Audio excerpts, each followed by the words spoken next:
Muito obrigado, Sr. Presidente. Sr. Presidente, Sr. Ministro, muito obrigado pelos esclarecimentos que nos foi dando. Enfim, eu vou procurar não repetir questões e matérias, porque não tenho também, obviamente, a expectativa de que, pelo facto de ser o CDS a perguntar, o Sr. Ministro nos responda de uma forma diferente do que aquilo que já disse, como é evidente, e, portanto, tentarei não repetir.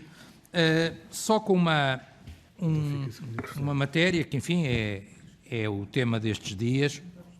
Todos os grupos parlamentares lhe fizeram perguntas sobre essa matéria.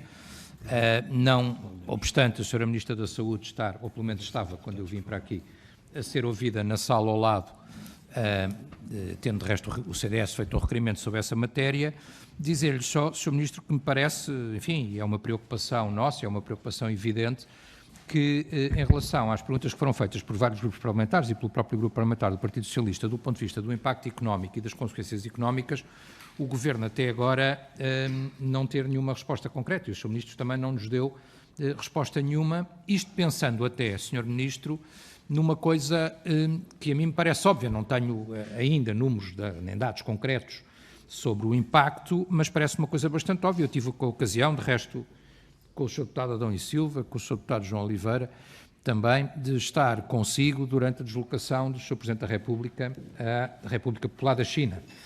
E na altura lembro perfeitamente do Sr. Ministro nos ter dado quase que um pequeno briefing, por assim dizer, sobre a relevância das ligações económicas, da importância da circulação de produtos para um lado e para o outro. E há setores que, tirando a questão do setor do turismo, que é óbvio, há setores onde isso é seguramente muito importante.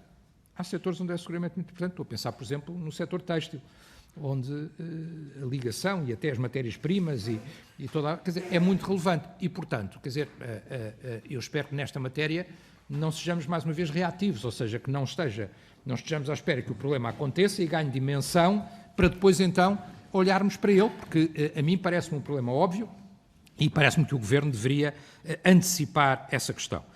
Esta é talvez a questão mais genérica e mais comum aos outros grupos, não sendo esta nem a Comissão dos Assuntos Europeus, nem tendo Vossa Excelência tutela direta, talvez lhe perguntasse também se Vossa Excelência nos pode dizer alguma coisa sobre como é que o Governo português tenciona lidar com este falhanço ao nível, falhanço europeu, não forçosamente da posição portuguesa, que de resto gerava grande consenso entre todos os partidos, do quadro financeiro plurianual, quer dizer, é um problema sério, é um problema relevante, não temos resposta nem resolução sobre isso, e depois, feitas estas duas perguntas gerais, procurando ter perguntas próprias e específicas, fazer-lhe perguntas sobre duas ou três questões que o CDS tem falado e tem levantado, umas mais gerais, outras mais concretas, uma mesmo muito concreta.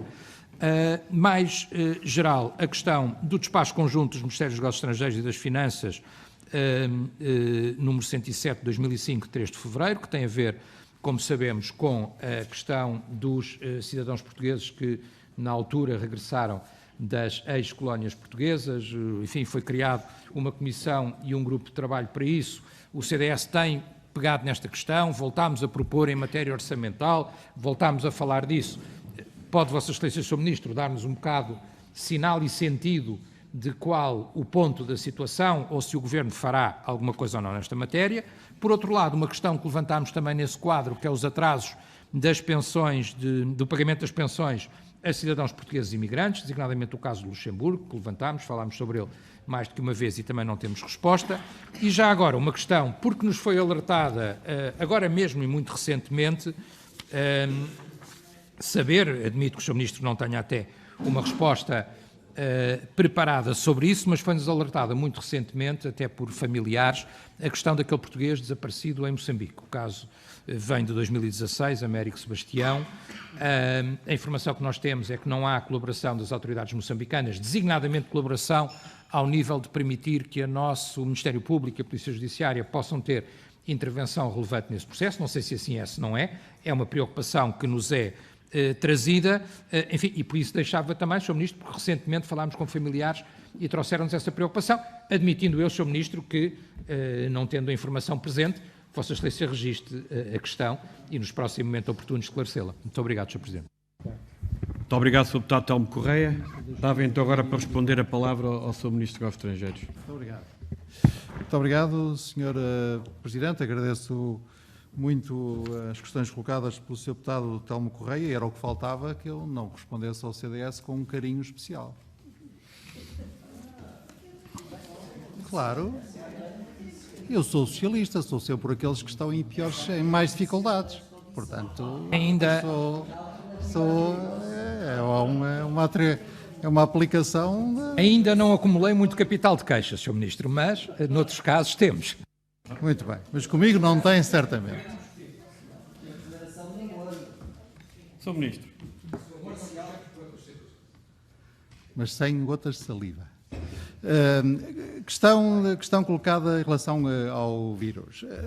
Senhor Deputado, o que nós estamos a fazer é cenarizações.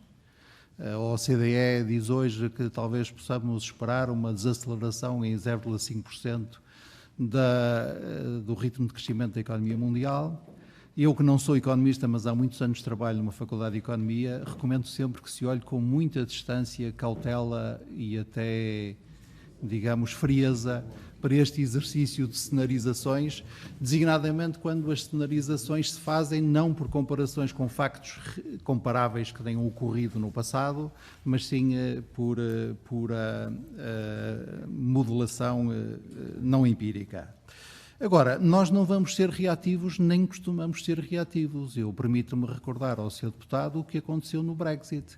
Contra todos os profetas de desgraça que logo em julho de 2016 garantiram que a economia portuguesa ia ficar desgraçada, nós, com a colaboração de todos os senhores e as senhoras deputadas, pusemos em marcha medidas, um plano, e as nossas empresas, e os nossos trabalhadores, e os nossos sindicatos, que também contribuiu para que em 2017, 2018 e 2019 as exportações portuguesas para o Reino Unido tivessem crescido, o saldo comercial tivesse aumentado, até o turismo em valor, não em número, mas em valor, tenha aumentado, e o Reino Unido tenha sido, em 2018, por exemplo, o primeiro país de origem do investimento estrangeiro em Portugal. Portanto, mais uma vez, eu fio-me pouco nestas antecipações tipo bola de cristal e fio-me mais naquilo que são os nossos resultados e as condições em que os nossos resultados nos colocam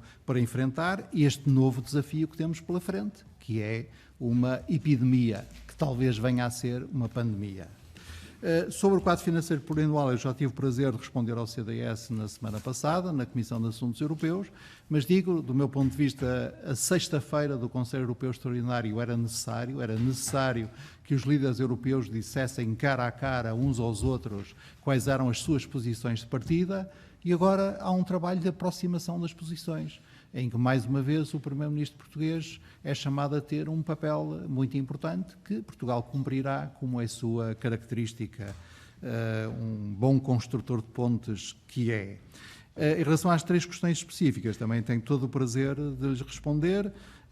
A questão dos chamados espoliados do ultramar, pois o Sr. Secretário de Estado da Internacionalização, que tem essa responsabilidade, reuniu na semana passada com a Comissão que representa essas pessoas e, aliás, para adiantar caminho, nós próprios pedimos o parecer jurídico ao nosso Jurizap para perceber bem qual é o quadro jurídico aplicável. No que diz respeito às pensões no Luxemburgo, foi feito um esforço grande por parte da Segurança Social, em resultado do qual, nesta altura em que falamos, o número de pendências reduziu-se para 5 vezes menos do que foi no pico dos atrasos.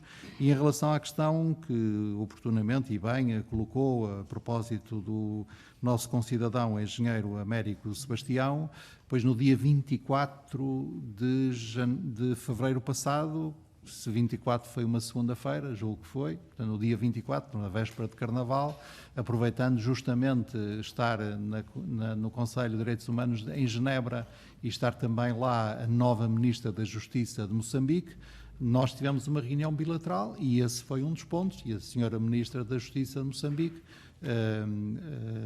disse-me, garantiu-me, todo o empenhamento do lado dela para que nós possamos ter o processo de inquérito para saber o que é que realmente aconteceu ao nosso concidadão, onde é que ele está, em que condições está, como é que pode superar a situação de desaparecimento em que se encontra, pudesse avançar. Muito obrigado.